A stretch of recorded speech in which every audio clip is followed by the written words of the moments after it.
my main goal is to blow up and then act like I don't know nobody. The world is not anymore the way you see it.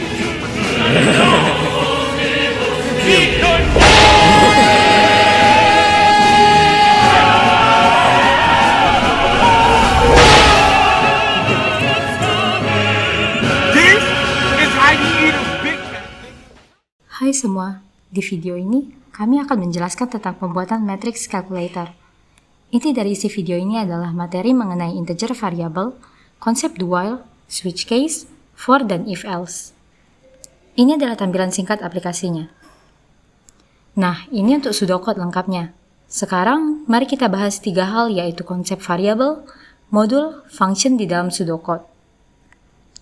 Pertama adalah variable. Variable adalah tempat untuk menyimpan barang. Variabel sendiri banyak jenisnya. Setiap jenis memiliki fungsi untuk menyimpan barang sesuai jenis variabel itu sendiri. Bisa huruf, kata dan kalimat, bilangan bulat, bilangan real, dan sebagainya. Salah satu jenisnya yang kita gunakan di sini adalah integer, tempat menyimpan bilangan bulat. Dalam program ini, kita akan gunakan integer untuk menyimpan angka pilihan user untuk jalannya program sesuai inputan user. Kalian bisa lihat di sini struktur variabel sendiri pertama, tipe data atau jenis variabel, lalu namanya, selanjutnya opsional. Kita bisa menaruh isi ke variabel itu sama dengan lalu isi. Selanjutnya kita masuk ke konsep repetition pertama, do while. Jenis repetition ini juga mengulang seperti yang lainnya, tetapi do while menjalankan task atau apa yang kita minta untuk lakukan terlebih dahulu, barulah do while mengecek apakah kondisi terpenuhi untuk melakukan perulangan kembali. Struktur do while, di atas ada do, lalu di dalamnya baru yang menjelaskan isi tugas apa yang dia lakukan. Selanjutnya di bawahnya while, mengecek apakah kondisinya terpenuhi atau tidak. Jika tidak, maka perulangan berhenti dan program akan stop. Kondisi di sini, option 1 sampai 4. Selama kita tidak memilih option keempat atau program selesai, maka program akan terus berjalan. Lalu ada switch case. Switch case berguna untuk menjalankan salah satu tugas sesuai kondisi spesifik yang terpenuhi. Contohnya di sini, saat variabel option sudah menjadi 3, kondisi inilah yang switch case akan jalankan. Setelah itu, case lain di bawahnya tidak akan dicek atau dilewati. Struktur switch case sendiri yakni switch, kurung, artinya di sini kondisi yang akan dicek. Dalam kasus ini, option. Selanjutnya, case-case yang berisi tugas akan dijalankan sesuai kondisi yang terpenuhi dalam case-nya. Di akhir setiap case, break selalu ada untuk menghentikan switch jika satu case telah dijalankan. Selanjutnya, modules. Saat case ini terjalankan, modul satu ini dipanggil.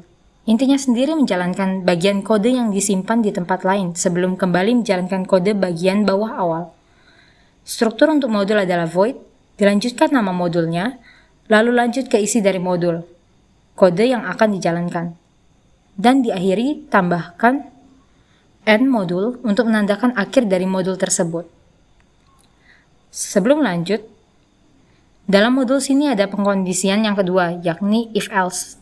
If berguna sebagai pemilah, akan menjalankan satu kondisi jika terpenuhi, mirip switch case.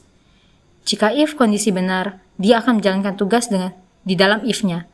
If ini sendiri biasa dipasangkan dengan else, yang berguna untuk melakukan tugas jika if tidak terpenuhi kondisinya.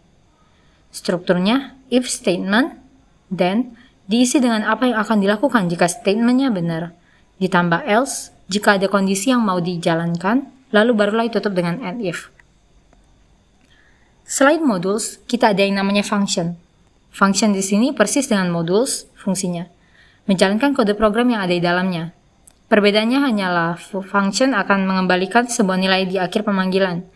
Contohnya di sini, setelah fungsi determinan dipanggil sepenuhnya, fungsi ini mengembalikan bilangan determinannya. Di akhir, kita ada konsep perulangan terakhir, yaitu for. For kita gunakan untuk melakukan suatu hal secara berulang, seperti perulangan lainnya, tetapi for akan berjalan sesuai arahan kita atau sebanyak yang kita mau. Strukturnya, for statement, dari angka berapa ke angka berapa berjalan pengulangannya, lalu kode apa yang akan kita laksanakan dalam for, ditutup dengan end for.